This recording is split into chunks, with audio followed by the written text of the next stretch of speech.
नमस्ते। चलिए एक बहुत ही दिलचस्प सवाल से शुरुआत करते हैं। सोचिए, अगर किसी को जीवन में कुछ भी करने की जरूरत न हो तो वो क्या करेगा। आज हम इसी सवाल की गहराई में उतरेंगे और समझेंगे कि एक आदर्श कर्मयोगी होने का मतलब क्या है, यानी बिना किसी लगाव के काम करना। तो यहीं से एक पहेली शुरू होती है जो हमारी परफेक्ट शांति की सोच को चैलेंज करती है। अगर कोई सच में पूरी तरह से संतुष्ट हो तो क्या उसे फिर भी कुछ करने की जरूरत महसूस होगी? इस पहेली को समझने के लिए हमें पहले ये जानना होगा कि पूरी तरह से आत्मसंतुष्ट होने का असली मतलब क्या है। और यहीं पर आता है संतोष का विरोधाभास, यानी ये विचार कि सच्ची शांति और कर्म दोनों एक साथ कैसे मौजूद रह सकते हैं। तो चलिए इसे थोड़ा और समझते हैं। प्राचीन ज्ञान में एक ऐसे व्यक्ति की तस्वीर खींची गई है जो अपने आप में ही खुश है, अपने अंदर से ही संतुष्ट है। ऐसे इंसान के लिए करने के लिए कोई कर्तव्य बाकी नहीं रहता। उसे काम करने से न कुछ मिलता है और न ही काम न करने से उसका कुछ घटता है। वो किसी पर भी निर्भर नहीं है। तो फिर सवाल वहीं आ जाता है कि अगर ऐसे इंसान को अपने लिए कुछ करने की जरूरत ही नहीं है तो वो कोई काम करे ही क्यों? अगर अपने लिए नहीं तो फिर किसके लिए? इसका जवाब एक बहुत ही गहरे दर्शन में है। जैसा कि भगवद गीता में कहा गया है, इसलिए बिना किसी लगाव के अपना कर्तव्य निभाओ। बिना लगाव के कर्म करने से इंसान परम अवस्था को पाता है। मतलब यहाँ असली बात पर्सनल फायदे की नहीं है, बल्कि ये है कि जो भी काम किया जाए उसके नतीजे से कोई जुड़ाव ना हो। और ये दुनिया की भलाई के लिए बहुत जरूरी है। जो महान लोग होते हैं वो दूसरों के लिए एक मिसाल कायम करते हैं। वो जो भी स्टैंडर्ड सेट करते हैं दुनिया उसी को फॉलो करती है। सोचिए, अगर लीडर्स ने सिर्फ अपनी संतुष्टि के लिए काम करना बंद कर दिया होता तो समाज में उथल-पुथल मच जाती।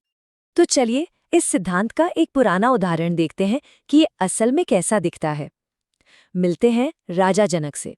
एक ऐसे राजा जो अनासक्त तो थे लेकिन हमेशा सक्रिय रहे। राजा जनक मिथिला के शासक थे। चारों तरफ धन और ऐशो आराम था। फिर भी वो एक ऋषि की तरह रहते थे और पूरी जिम्मेदारी और समझदारी से राजकाज चलाते थे। उनकी मानसिक शांति का एक कमाल का किस्सा है। एक बार उनके महल में आग लग गई। चारों तरफ अफरा तफरी मची थी, पर वो बिल्कुल शांत बने रहे और कहा, महल जल सकता है लेकिन मेरी शांति भंग नहीं हो सकती। ये घटना हमें साफ साफ दिखाती है कि उन्होंने सत्ता या धन के लिए काम नहीं किया, बल्कि इसलिए किया क्योंकि समाज को उनके नेतृत्व की जरूरत थी। उनका शासन उनके लोगों के लिए एक भेंट या एक यज्ञ की तरह था। अब चलिए समय में आगे बढ़ते हैं और देखते हैं कि यही पुराना विचार एक बिल्कुल नए आज के दौर में कैसे दिखाई देता है। ये कहानी है दशरथ मांझी की, एक आधुनिक कर्मयोगी। ये दशरथ मांझी की कहानी है। एक गरीब गांव वाले जिनकी अपनी जिंदगी की एक त्रासदी ने एक अविश्वसनीय मिशन को जन्म दिया। जब एक पहाड़ के कारण अस्पताल पहुंचने में देरी हुई और उनकी पत्नी की मृत्यु हो गई तो उन्होंने एक प्रण लिया, मैं इस पहाड़ को तोड़ दूंगा।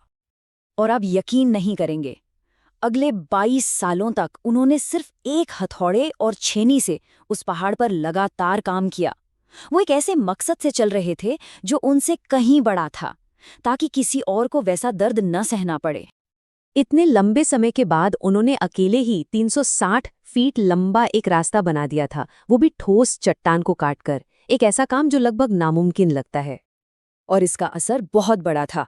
उनके बनाए रास्ते ने मेडिकल मदद के लिए 55 किलोमीटर की लंबी यात्रा को घटाकर सिर्फ 15 किलोमीटर कर दिया, जिससे भविष्य में न जाने कितनी जानें बच सकती थी। और सबसे प्रेरणा देने वाली बात यह है कि उन्होंने कोई इनाम नहीं चाहा। उन्होंने तारीफ, पैसा या प्रसिद्धि की तलाश किए बिना काम किया। उन्होंने सिर्फ इसलिए काम किया क्योंकि उनके दिल ने कहा कि ये करना सही है। तो ये दो अविश्वसनीय कहानियां जिनके बीच हजारों सालों का फासला है, हमें क्या सिखाती हैं? वे हमें निस्वार्थ कर्म में छिपी महानता और बिना लगाव के काम करने के उस सार्वभौमिक सच के बारे में बताती हैं। देखिए, चाहे एक अमीर राजा हो या एक गरीब मजदूर, निस्वार्थ और बिना लगाव के कर्म करने का सिद्धांत वही रहता है। राजा जनक ने एक राज्य पर शासन किया, दशरथ मांझी ने एक पहाड़ पर जीत हासिल की। एक सत्ता से अनासक्त था, दूसरा नतीजों से। दो रास्ते लेकिन एक ही सिद्धांत। यहाँ एक बहुत गहरी सच्चाई छिपी है। सच्ची महानता इस बात से नहीं आती कि कोई क्या हासिल करता है, बल्कि इस बात से आती है कि उसके कर्म दुनिया को कैसे बेहतर बनाते हैं। तो ये हमें सोचने के लिए एक आखिरी विचार के साथ छोड़ जाता है। ये दुनिया निस्वार्थ कर्म से ही चलती है। तो सवाल ये है कि ये दुनिया हमसे क्या करने के लिए कह रही है? सभी की भलाई के लिए हमारा कर्तव्य, हमारा निस्वार्थ कर्म क्या है? शायद सच्ची संतुष्टि कुछ न करने में नहीं, बल्कि सही कारणों से कुछ करने में मिलती है।